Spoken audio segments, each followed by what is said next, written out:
Selamat sore menjelang malam teman-teman YouTube yang saya hormati. Pada kesempatan kali ini izinkan saya untuk membuat sebuah video tentang klasifikasi sumber daya alam di bumi.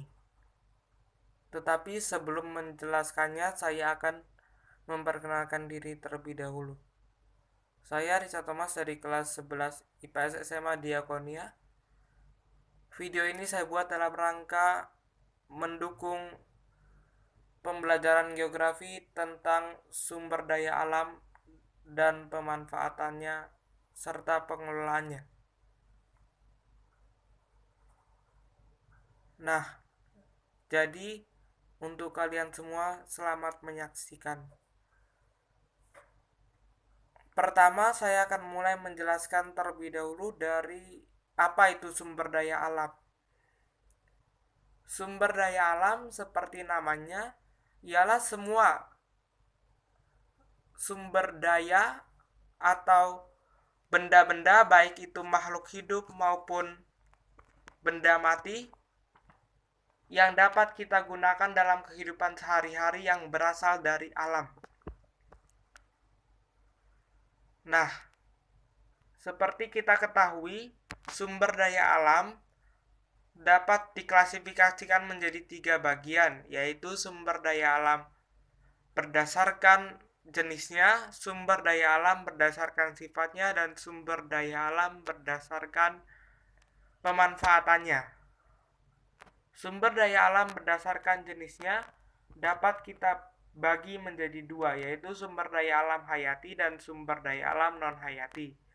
Sementara sumber daya alam berdasarkan sifatnya dapat kita bagi juga menjadi dua jenis, yaitu sumber daya alam yang dapat diperbaharui dan sumber daya alam yang tidak dapat diperbaharui. Sementara itu, untuk sumber daya alam berdasarkan pemanfaatannya dapat kita bagi menjadi 3, yaitu sumber daya alam materi, sumber daya alam energi, dan sumber daya alam ruang. Nah, mari kita simak penjelasannya satu persatu. Sumber daya alam berdasarkan sifatnya. Pertama, berdasarkan sifatnya, seperti yang dikatakan sebelumnya, sumber daya alam dibagi menjadi sumber daya alam dapat diperbaharui dan sumber daya alam tidak dapat diperbaharui. Sumber daya alam dapat diperbaharui ialah sumber daya alam yang dapat diperbaharui dalam waktu cepat. Jadi, singkatnya sumber daya alam dapat diperbaharui ialah sumber daya alam yang ada terus-menerus dalam tanda kutip. Yang berikut, sumber daya alam tidak dapat diperbaharui. Sumber daya alam tidak dapat diperbaharui ialah sumber daya alam yang jika habis membutuhkan waktu lama untuk diperbaharui kembali atau untuk ada kembali. Nah, apa sih contoh-contoh dari sumber daya alam dapat diperbaharui dan sumber daya alam tidak dapat diperbaharui? Sumber daya alam dapat diperbaharui contohnya ialah air, angin, hasil hutan-hutanan seperti kayu, kemudian tumbuh-tumbuhan atau sumber pangan, dan masih banyak lagi. Kemudian untuk sumber daya alam tidak dapat diperbaharui, contohnya ialah pertambangan minyak bumi dan gas alam. Kita bisa bayangkan minyak bumi membutuhkan beribu-ribu tahun lamanya atau beratus ribu tahun lamanya untuk diperbaharui kembali karena harus menunggu fosil. Nah, untuk sumber daya alam yang dapat diperbaharui, perlu saya tekankan, tadi saya menyebut dalam tanda kutip terus-menerus ada. Artinya bukan berarti sumber daya alam dapat diperbaharui tidak bisa habis. Sumber daya alam dapat diperbaharui juga bisa habis keberadaannya. Tetapi itu semua tergantung dari kita manusia yang memakainya.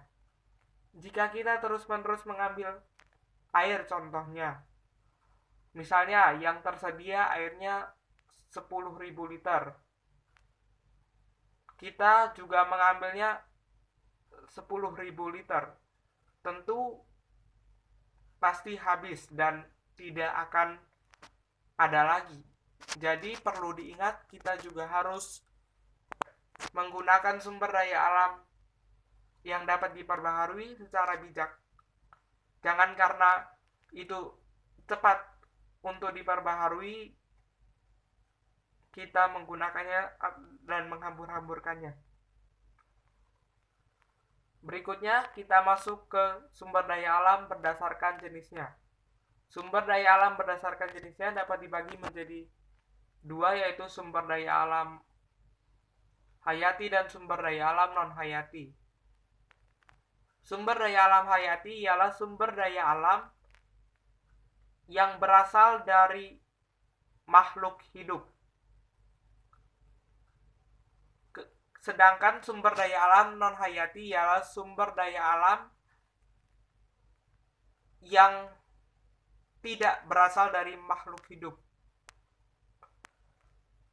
Nah, perlu kita ketahui makhluk hidup itu apa saja. Kita pasti sudah mengetahui makhluk hidup yang dimaksud dengan makhluk hidup: manusia, tumbuhan, dan hewan. Jadi, apa sih contohnya sumber daya alam hayati? Apa juga contohnya sumber daya alam non-hayati? Sumber daya alam hayati contohnya ialah padi, jagung, singkong, dan semua protein hewani yang berasal dari hewan, seperti susu yang berasal dari sapi. Nah, sedangkan sumber daya alam non-hayati contohnya ialah jenis-jenis pertambangan seperti emas, perak, tembaga,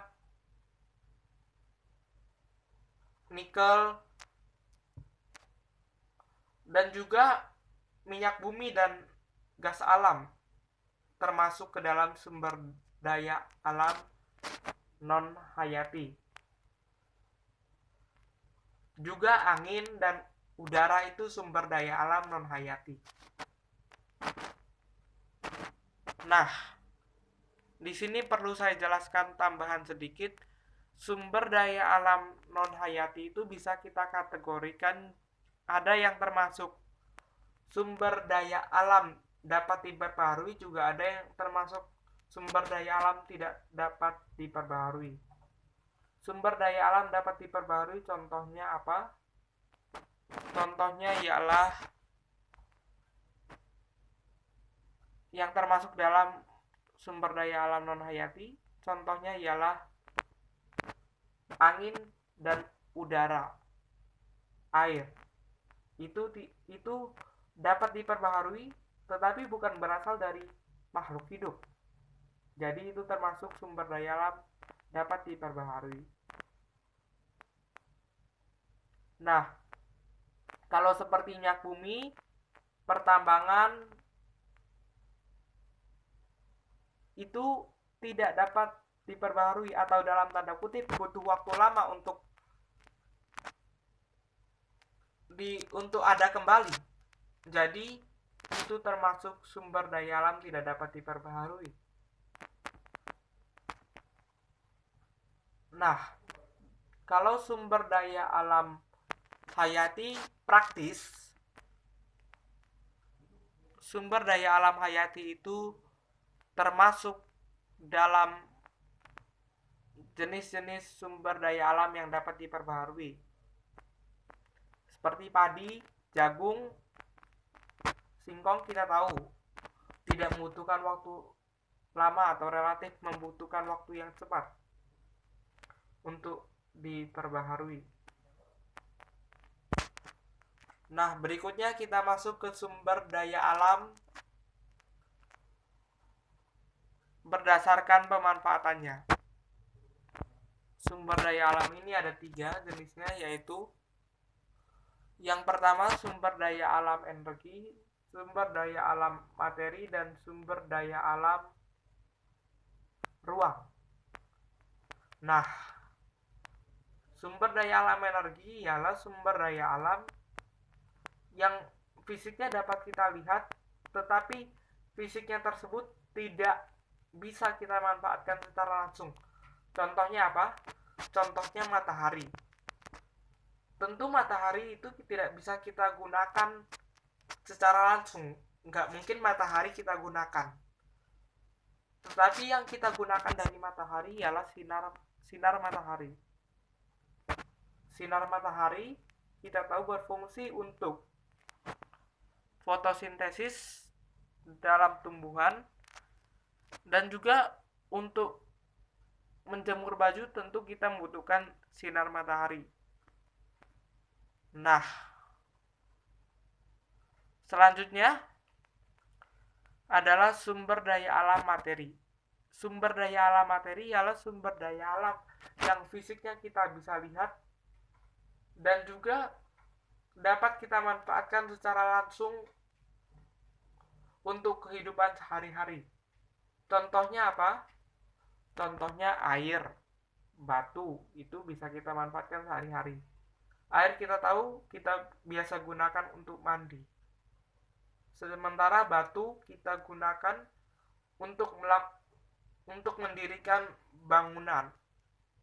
Jadi itu semua termasuk dalam sumber daya alam materi. Nah, berikutnya sumber daya alam ruang. Apa sih sumber daya alam ruang itu? Kalau tadi kan sumber daya alam materi bisa kita lihat tapi juga bisa kita gunakan fisiknya secara langsung. Kalau sumber daya alam energi kita bisa lihat fisiknya tapi kita tidak bisa melihat. Tapi kita tidak bisa menggunakannya secara langsung. Nah, kalau sumber daya alam ruang itu apa? Sumber daya alam ruang ialah sumber daya alam yang bisa kita lihat fisiknya, tetapi biasanya kita manfaatkan untuk membangun sesuatu yang dapat kita gunakan untuk melakukan pekerjaan kita. Seperti tanah misalnya. Tanah kita tahu bisa kita gunakan untuk membangun sekolah atau membangun rumah atau membangun perkantoran. Itulah semua yang disebut sebagai ruang. Secara umum kita tahu ruang adalah suatu tempat, merujuk pada suatu tempat. Maka jelas bahwa tanah tidak bisa kita manfaatkan begitu saja kalau tidak didirikan sekolah, rumah, dan perkantoran. Demikian penjelasan singkat ini. Terima kasih dan semoga bermanfaat.